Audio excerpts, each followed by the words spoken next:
جس زمین پر ہم رہتے ہیں وہ ایک عام آدمی کے حجم کے مقابلے میں 20 ارب کھرب گنا بڑی ہے،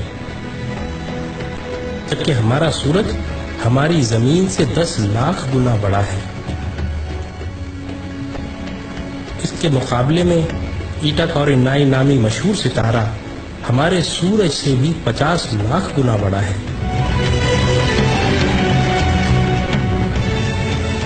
اس کے بعد بیٹل جوس نامی ستارے کا نمبر آتا ہے جو ہمارے سورج سے 30 کروڑ گنا بڑا ہے۔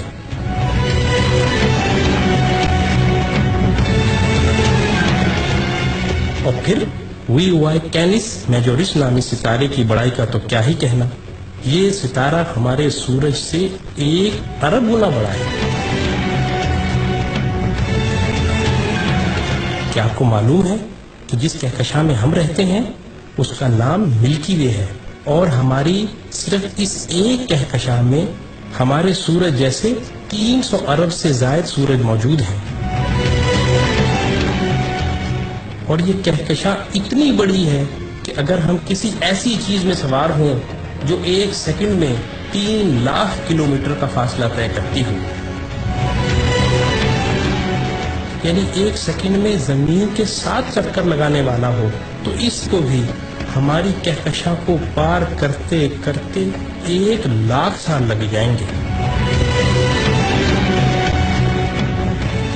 اندازہ ہوا نا کہ ہماری کہکشاں کتنی بڑی ہے؟ لیکن نہیں، آئیں ہم آپ کو اپنی پڑوسی کہکشاں میں لیے چلتے ہیں جس کا نام اینڈرومیڈا ہے۔ وہ ہماری کہکشاں سے 2 گنی ہے، یعنی 2 لاکھ نوری سال وسیع و عریض ہے۔ لیکن یہ بھی چھوٹی ہے۔ M81 نامی کہکشاں ہماری کہکشاں سے 60 گنا بڑی ہے،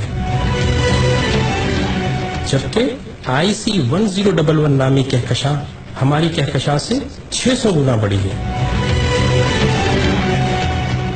اب سمجھ آ رہا ہے نا اللہ اکبر کا کیا مطلب ہے؟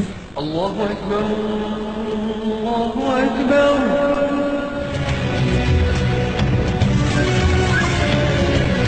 آئیں، ابھی یہ سلسلہ ختم نہیں ہوا۔ جیسے ستاروں سے کہکشائیں بنتی ہیں، آپ کو معلوم ہے کہ اسی طرح کہکشاؤں سے کلسٹر بنتے ہیں، اور جس کلسٹر میں ہماری کہکشاں واقع ہے اس کا نام ورگو کلسٹر ہے، اور صرف اس ایک کلسٹر میں 47,000 کہکشائیں ہیں۔ اور معاملہ ابھی یہ ختم نہیں ہوا، کلسٹرز بھی آپس میں مل کر سپر کلسٹر بناتے ہیں، اور جس سپر کلسٹر میں ہم رہتے ہیں اس کا نام لوکل سپر کلسٹر ہے، اور اس سپر کلسٹر میں 100 کے قریب کلسٹر ہیں، اور اس سپر کلسٹر جیسے کم و بیش 1 کروڑ سپر کلسٹر ہماری کائنات میں موجود ہیں، جو ایک عظیم جال میں معمولی نقطوں کی مانند نظر آتے ہیں، اور ان سب کو صرف ایک ذات یعنی اللہ تعالی نے بنایا ہے۔ تو اندازہ ہوا کہ اللہ کتنا بڑا ہے۔ یہی وہ کبریائی ہے جس کو قرآن سورہ زمر میں یوں بیان کرتا ہے، اور انہوں نے اللہ کی قدر ہی نہ کی جیسی اس کی قدر کرنے کا حق تھا۔ اس کی بڑائی کا یہ حال ہے کہ قیامت کے دن زمین اس کی مٹھی میں ہوگی اور تمام آسمان اس کے سیدھے ہاتھ میں لپٹے ہوں گے۔ یہ ہے اللہ اکبر کا صحیح مطلب، اور یہی وہ عظیم جملہ ہے جس کو سننے اور سمجھ لینے کے بعد سوائے انتہائی متکبر کے ہر ایک شخص کا سر سجدے میں چلا جاتا ہے۔ اللہ